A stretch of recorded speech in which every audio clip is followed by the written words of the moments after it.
menyanyikan moyang kita dulu. Sebelum itu diberitakan, sebelum itu.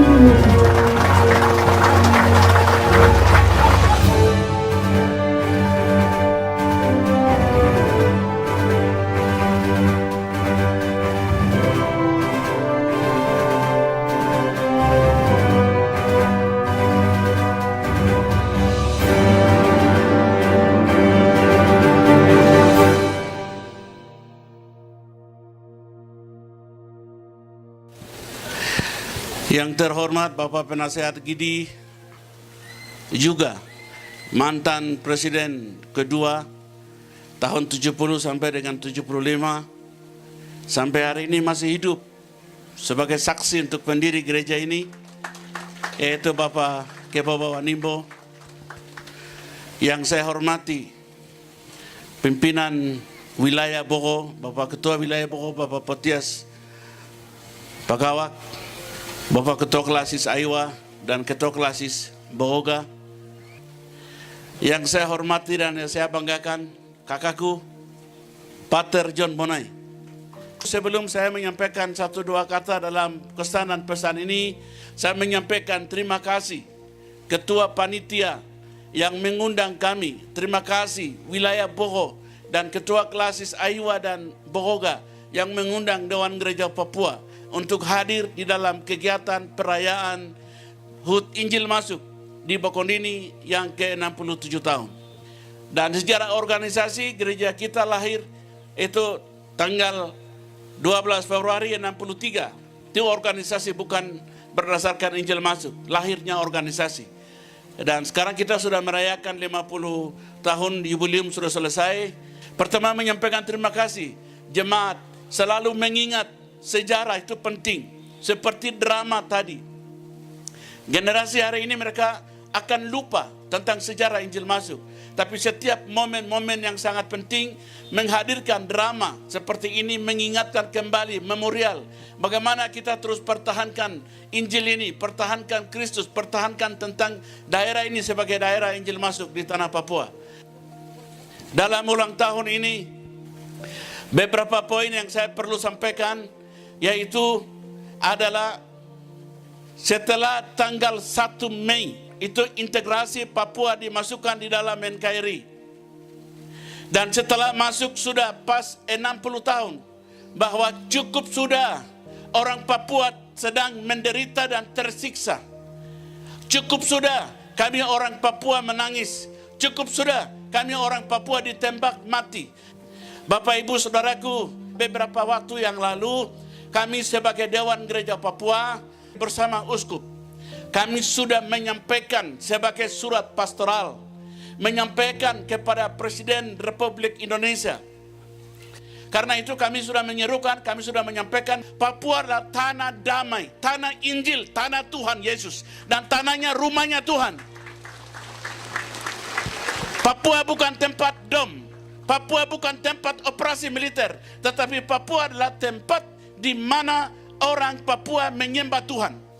Jadi tempat ini bukan tempat perang. Karena itu kami sudah sampaikan dalam rangka ulang tahun Injil Masuk tanggal 1 Mei hari ini, saya mau sampaikan bahwa kami orang Papua, Dewan Gereja Papua menolak sekali lagi menolak itu operasi militer diduga, yaitu di tempat Egyanus. Tidak boleh lagi.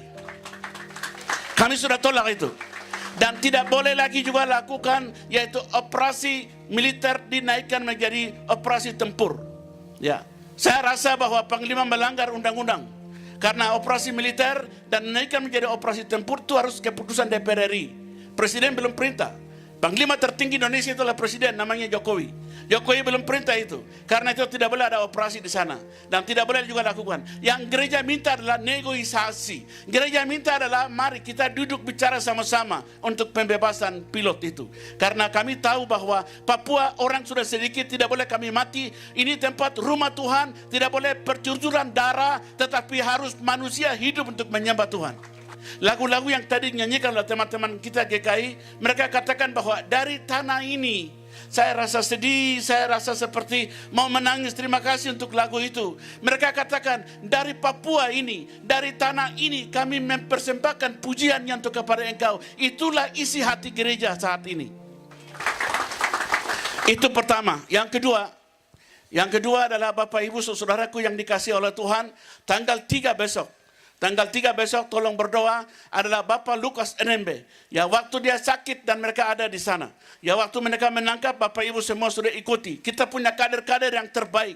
Bapak Riki Hampakawak dan Bapak Omaleng Bupati di Mimika. Karena itu dalam ulang tahun ini saya sampaikan kepada kita sekalian bahwa mari mendoakan mereka. Karena itu berdoa. Tanggal 3 besok adalah kita akan mendengarkan. Karena tanggal 3 besok saya minta di dalam nama Tuhan Yesus dalam ulang tahun ini Bapak Lukas dibebaskan tanpa syarat.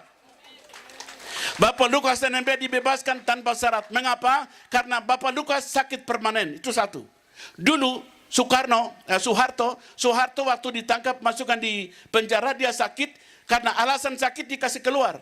Di luar baru sementara pengobatan mereka periksa dia. Bapak Lukas tidak boleh mati dalam penjara. Tidak boleh mati dalam penjara. Orang sakit harus dibebaskan. Karena itu tanggal 3 besok adalah tidak boleh lagi dia ada di dalam, tapi segera bebaskan. Dan ini surat kami sudah sampaikan. Dalam ulang tahun ini saya sampaikan anggota jemaat kita karena kedua Bapak inilah anggota warga jemaat gereja Injili di Indonesia. Gereja senang kalau hukum itu betul. Gereja senang kalau tidak melanggar hukum. Gereja senang kami tidak mau kalau kami korban hukum.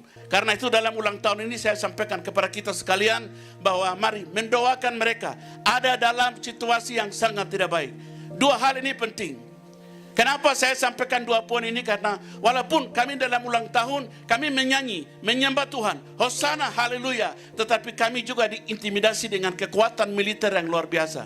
Karena itu sekali lagi pesan saya dalam ulang tahun ini, Papua rumah Tuhan. Papua itu rumah Tuhan.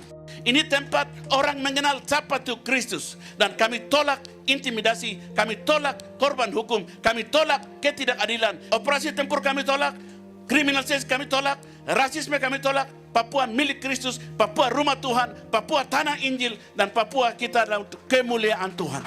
Mungkin itu yang saya sampaikan dalam kesempatan ulang tahun ini Bapak Ibu sekalian.